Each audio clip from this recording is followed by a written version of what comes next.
really all selling is social. People are convinced when you can share examples of people exactly like them that you have made more successful.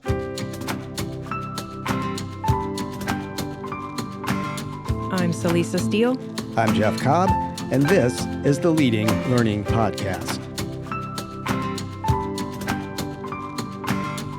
There are three goals at the heart of almost all learning businesses: reach, revenue, and impact. Generating revenue is essential in helping learning businesses reach the right audience and make an impact. In this episode, number 370, Celisa talks about revenue with Brent Keltner. Brent began his career as a PhD social scientist and spent 10 years conducting qualitative research interviews at Stanford University and the Rand Corporation. He's now president of Winaltyics, a go-to-market and sales acceleration consultancy, and author of the Revenue Acceleration Playbook. Brent and Celisa delve into what it means to design an authentic buyer journey, the importance of aligning and organizing content around value, personalizing buyer value, capturing the customer voice, and how to get effective social proof and testimonials, all with the ultimate goal of accelerating revenue for your learning business. Celisa and Brent spoke in June 2023.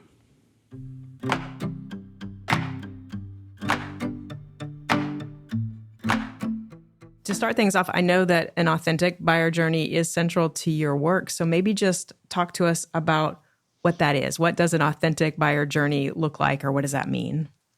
Yeah, I mean, two things. One is it means you start with the buyer or your customer in the case of you have a relationship you're looking to stand, but you always start with their perspective and their why, because your product only matters if you're talking about something they care about. Otherwise, if you don't already know that, and we have a lot of strategies around how to confirm within and across and after a call, what is their why? If you haven't confirmed that and continually reconfirm it, you're just pitching product at them. And in the current market environment, people are overwhelmed with noise in email and social and chat. And so if you're not talking about something they care about, 15 seconds you got and they'll check right out. So an authentic buyer journey means we always start with the buyer or customer. And the second thing it means is that our goal is not to sell anything. Our goal is to look for fit. Right? To look for fit on both sides. And so we think of very candid and direct conversations, which is qualifying on both sides. Is this a good use of our time? Is there something we can do together that is is better for both of us? And if not, let's move on. So it's about fit, and it's about starting with what your buyer is trying to solve for. I like that idea of the mutuality of it, right? That on both sides, you're really looking for, does this make sense? Can we help one another, in essence? Exactly. And I know I've heard you talk about aligning and organizing content around value. And so I'm hoping you can explain a little bit more what that means. Yeah, I mean, there's a great 2019 article from the Demand Gen Institute. And what they say is basically what your buyers care about is they want your content organized around use cases. They don't want it organized around your product. They want it organized around what problems does it solve for me, and then they want to hear peer stories. They want to hear from peers and peer references and peer name drops and peer testimonials and how it worked for peers. So when you think about organizing content around value, think about not your product, but think about problem solution statements. Right? Many of our buyers have this problem, and here's how we solve it. And then think about content as pure social proof, right? Is really all selling is social. People are convinced when you can share examples of people exactly like them that you have made more successful. And so then that's the first layer, right? Is solve a problem, use pure social proof. But if, basically buyers, as they think about what is personal to them, it's they have a goal. They have a role. If you're selling into the learning space, and this is more on the corporate learning, but a chief learning officer has a different set of initiatives than an L&D staff. Somebody who's responsible for diversity and inclusion training or leadership training has a different set of goals than the business unit owner, has a different set of goals in the C-suite and how they think about investments in human capital. So you have goals, but you have roles, and you want to see role peers, and then you have segments that you sell into. And the purpose of training investments varies quite a bit between manufacturing companies and financial service companies. And so, without overcomplicating it, the more you can think about social proof as sharing peer stories with peers, the more value your buyers are going to perceive. So I'm curious to get your thoughts on content marketing, right? We hear so much about content marketing and its role. I mean, what do you feel like people tend to get wrong about content marketing, or sort of how does content marketing fit with what you're talking about around aligning content and value? Yeah. Look, there's a great article in medium.com called A Content Tsunami. That's if you just Google it, Medium Content Tsunami. And the author reviews a bunch of research, but the punchline is, 90% of organizations are producing more and more content, but only less than a third actually have a journey around that content. So there's a lot of content production. There's no content strategy. My thought on it is start with a strategy. What is the story about value you're trying to tell around those goals or use cases, around the roles? And then honestly, less is more in terms of the content. If you do a customer story, you should have a LinkedIn post on it. You should have a video snippet on it. You should have a podcast around that story, right? Less is more, because in a really, really busy environment, you have to share the same message in different formats and different media, just to give people time to engage, and you build a lot of trust with the consistency of your message. Well, and so social proof and testimonials, that has already come up a couple times in our conversation. That's something we like to emphasize as well. But I'd be curious to get your thoughts or your recommendations on how do you go about getting really effective social proof, good testimonials. They're going to help you make that case and help others see, yeah, this is a good organization to work with to buy their products. Yeah, well, the first thing is you got to ask. I mean, I don't know how much work you have done with marketing teams, but having done with marketing and sales teams across a bunch of organizations, including the learning organizations, it's amazing how many times you can sit there and everybody's got, you're having an internal discussion about how we should position in the market. The question is, well, has anybody asked our customers where they're seeing the value? It's like, oh yeah, let's go do that, right? I mean, it seems, and I'm being a little bit cheeky, but I think, usually we don't capture our customer voice often because we don't ask. And so we say, if you think about most positioning frameworks, there's two kind of dominant ones. One is just around competitive positioning, right? That's the classic market. What am I doing different than my others? The other is what's kind of the blue ocean or the big market problem I'm trying to solve. Well, neither of those have anything to do with your customer, right? They're both about your story. And they're both hugely important. You want to differentiate, you want to tie to a big market challenge in a blue ocean, but you want to do it through the lens of how have your customers tell you provide value. And so we just encourage organizations to just get in the habit. Every 6 months, it's 6 new interviews. It's 8 new interviews, 3 a quarter, whatever it is, where you are then going around this. What are the primary goals we solve? Okay, there's certain personas that engage with that. Okay, can I go a little bit deeper on the persona? Okay, segments vary a little bit. So can I go a little bit deeper on the segment? So it's asking your customers based on those elements of personalizations, goals, roles, and market segment, where are they seeing the value in your product? And then letting that voice honestly drive the uniqueness of your positioning and understanding the big problems you're trying to solve. I'm going to get really nuts and bolts here. I mean, how long do those interviews tend to take? Or, how do you make the case to the customer to spend how many ever minutes of their time that you're asking, giving you feedback on their perspective of your product? Yeah, great question. I'm glad you asked, because it's, I think 30 minutes is usually enough. If you sometimes in a more exploratory mode, you might need a little bit longer, but this is what the outreach should look and sound like. Think about an email it's, hey, Mr. or Mrs. Customer, we've had a great relationship. We've worked together for so long. Would love to set time to just see where you're finding the most value in our relationship. And then the next sentence is, and also, things that we could improve that could go better to deepen the partnership. So this isn't, hey, show up to say how great I am. It's a transparency call, right? So that's the basic design of the email outreach. And what we encourage is a one-page set of questions.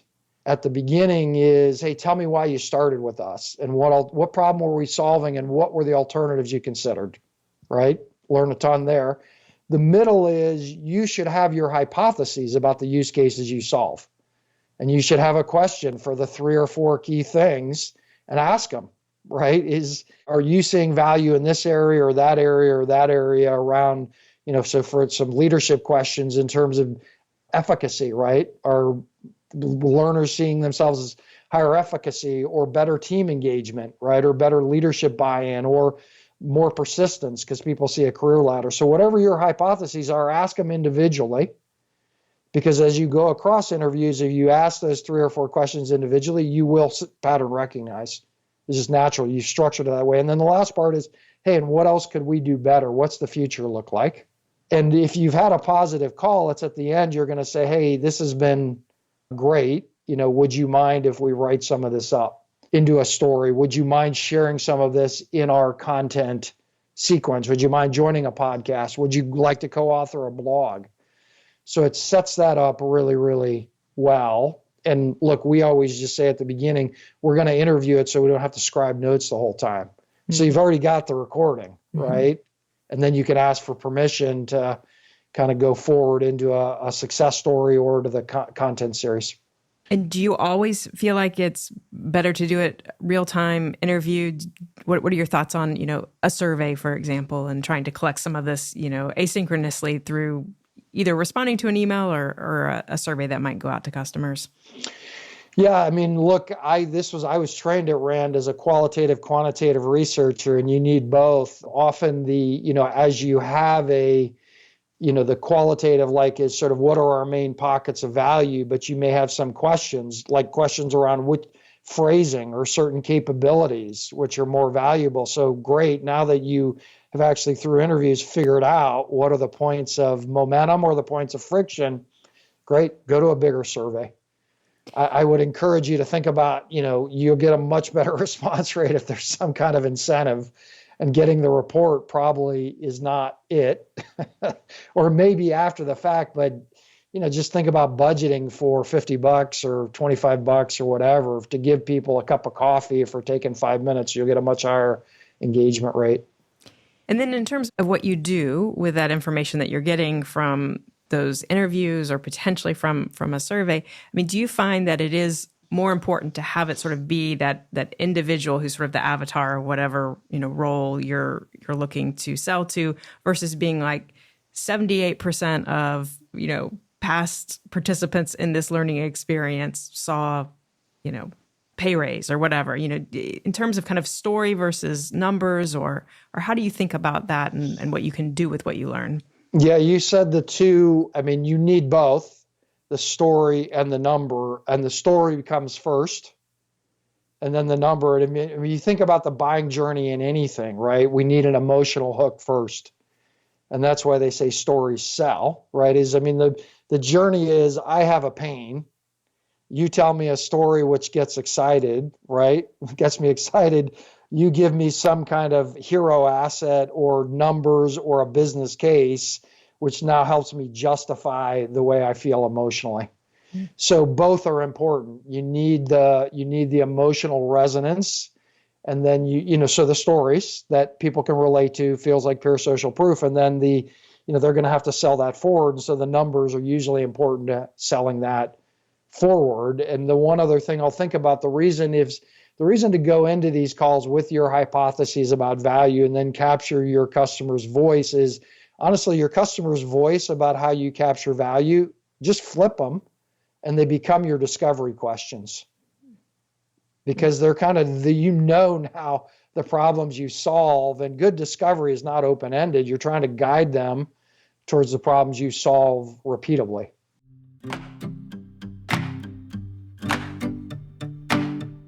We're grateful to WBT Systems for sponsoring the Leading Learning podcast. Top Class LMS provides the tools for you to become the preferred provider in your market, delivering value to learners at every stage of their working life. WBT Systems' award-winning learning system enables delivery of impactful continuing education, professional development, and certification programs. The Top Class LMS team supports learning businesses in using integrated learning technology to gain greater understanding of learners' needs and behaviors, to enhance engagement, to aid recruitment and retention, and to create and grow non-dues revenue streams. WBT Systems will work with you to truly understand your preferences, needs, and challenges to ensure that your experience with Top Class LMS is as easy and problem-free as possible. Visit leadinglearning.com/topclass to learn how to generate value and growth for your learning business and to request a demo.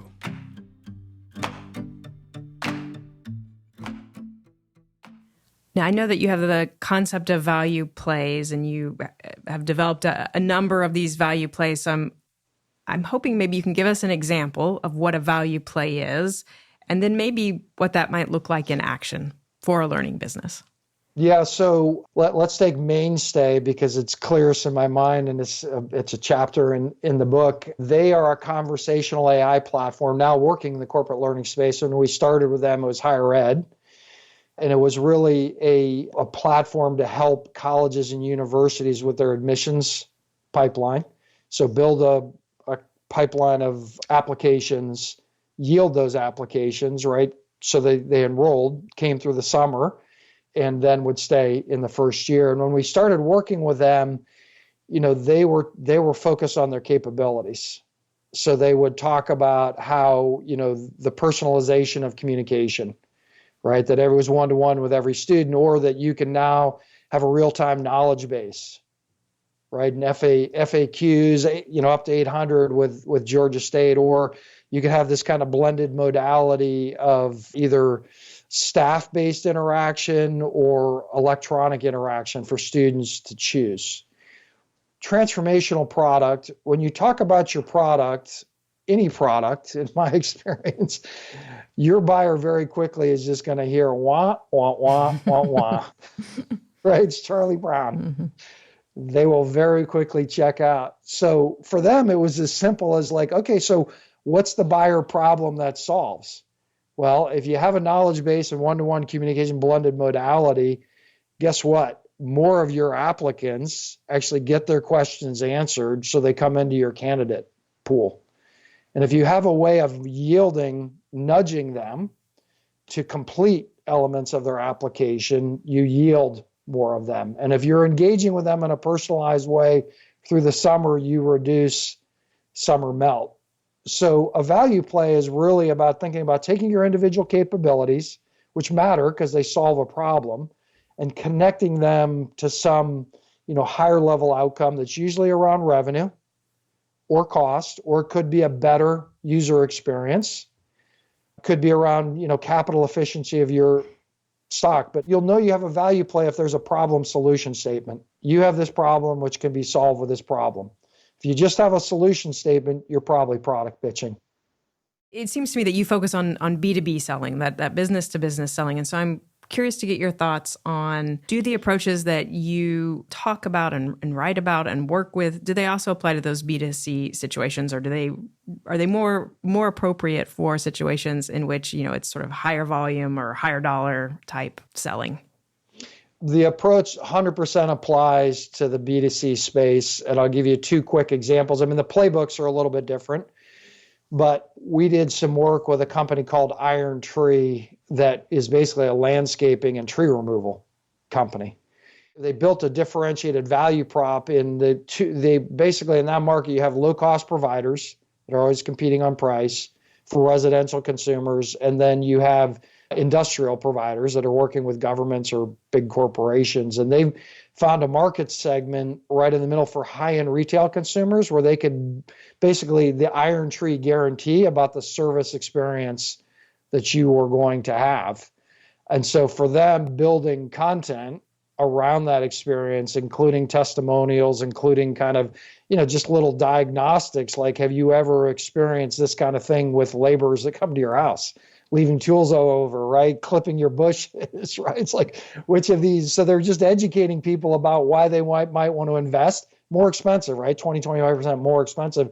So the educating buyers about value helped them differentiate. And then they built content, and they did have a field sales force. But I think of a company, we have a short snippet on a company called MeUndies in the next one, pure B2C.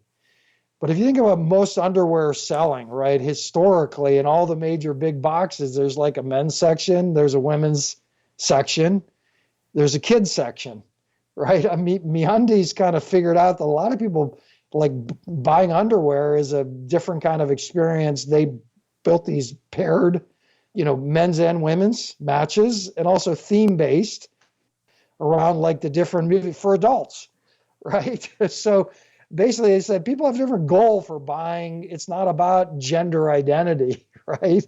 Or age. There are these different goals, and they built their content strategy around that. They don't have a sales team. So now it's a content strategy that is positioning differentiated value. But if you understand your buyer's why, there are always new opportunities to find differentiated value, even in a consumer space. And the content on the consumer side becomes a lot more important because you don't have individuals engaging in conversations, but the same approach works. So the same approach can work with B2B, B2C. I'm curious though, are there certain characteristics or conditions that an organization needs to meet or have in place in order to apply these strategies that you're talking about? In pure commodity markets, I mean, if that's the commitment, we're just competing on price and volume. We've talked with some companies in the construction business where there really wasn't a lot of alignment to the idea of building value plays. It was just, their buyers are basically like, how quickly and how cost effectively can you get it there? Mm-hmm. So if you're in a pure commodity market, this is not a great area to invest. When you think about this idea of authenticity or buyer centricity, it's positioning value and to build an emotional connection, but just don't forget the huge amount of value and trust you can build from honestly just listening to people, flipping the script, right? From it's about me and my product and my company to this is really all about you. And we work with sales teams in particular all the time. And when they get good at asking those questions and really understanding what somebody's trying to solve for, and then they put it in a follow-up email and they're shocked. I'm still shocked that they're shocked. They're shocked when they get an email back immediately that says, thank you so much for a great conversation, or thanks for sharing this so I can share it with your boss. When you listen to people, what they're trying to accomplish, it will just differentiate you from, 75% of the people they're interacting with. And you cannot overestimate the value in that, in building buyer and customer engagement. Well, and I think there's a implied second part to listening in what you just shared, right? It's listening, but then doing something with what you hear and not just sort of listening and then going back to the pitch that you already had. Yeah, 100%. And it goes to, you ask, what is an authentic buyer journey? To us, it means starting with the buyer, but then the second thing is looking for fit.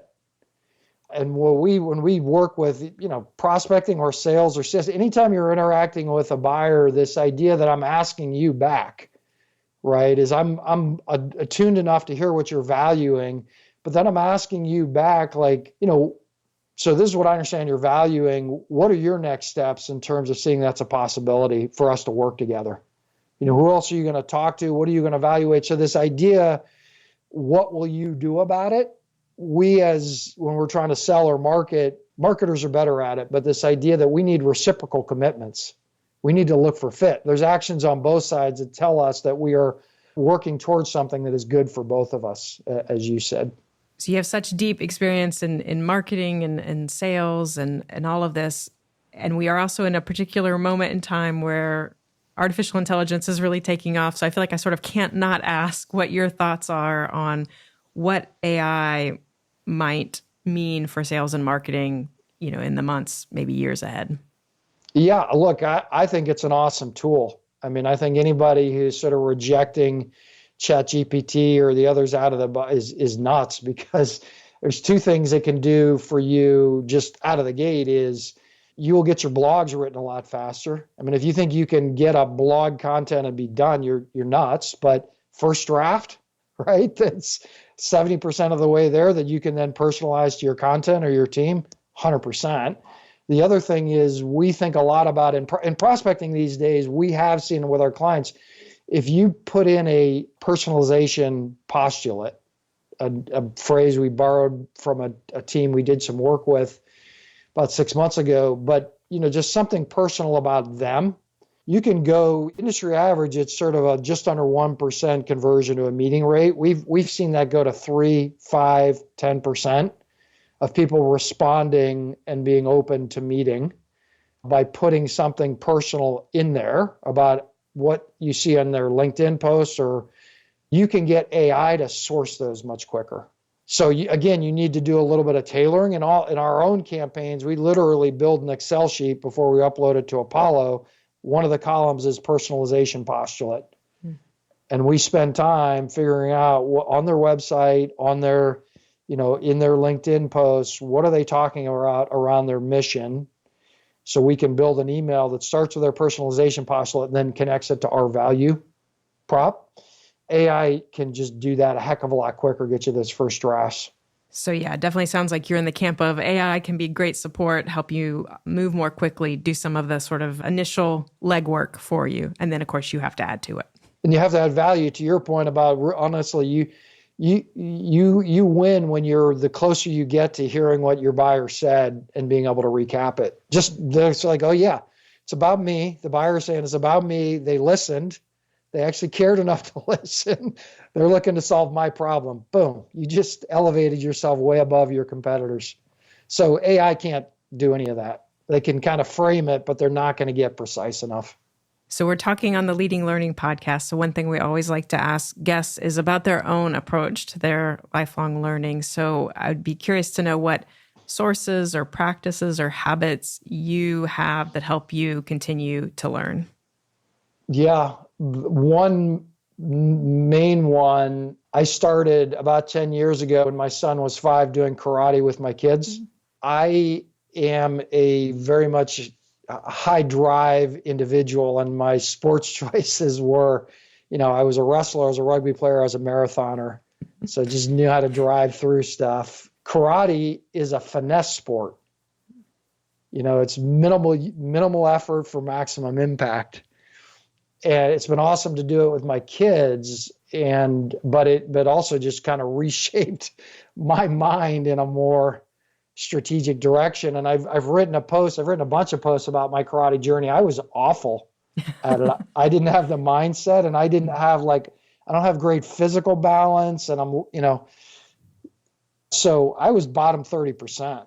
But I'd learned from everybody. My son had a better natural aptitude. A lot of the women in the class were much better. I had no ego, so I would learn from everybody. And I'm 10 years later, a 2nd degree black belt and pretty darn good at it. So that's been a pretty powerful lifelong learning experience for me.